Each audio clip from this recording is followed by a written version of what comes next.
আফগানিস্তানের ভয়াবহ ভূমিকম্পে ক্ষতিগ্রস্ত মানুষের পাশে দাঁড়িয়েছে বাংলাদেশ।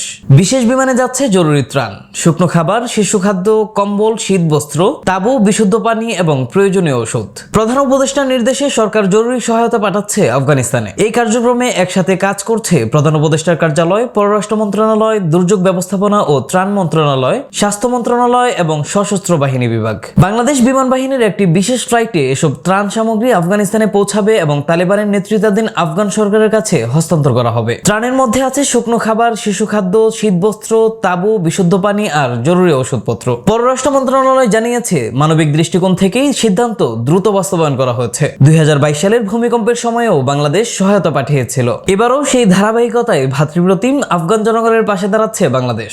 গত 1 সেপ্টেম্বর আফগানিস্তানের পূর্বাঞ্চলে শক্তিশালী ভূমিকম্প আঘাত হানে। এখন পর্যন্ত মৃত্যু হয়েছে 2200 শতাধিক মানুষের, আহত হয়েছেন 3000-এরও বেশি। ধসে পড়েছে 7 থেকে 8000-এর বেশি ঘরবাড়ি। ধ্বংসস্তূপে এখনো চলছে নিখোঁজদের খোঁজ। হাসপাতালে ঠাঁই নেই আহতদের। খাদ্য, বিশুদ্ধ পানি আর জরুরি চিকিৎসার ঘাটতিতে দেখা দিয়েছে ভয়াবহ মানবিক বিপর্যয়। প্রথম কয়েকদিনের মধ্যেই সহায়তা পাঠিয়েছে বেশ কিছু দেশ।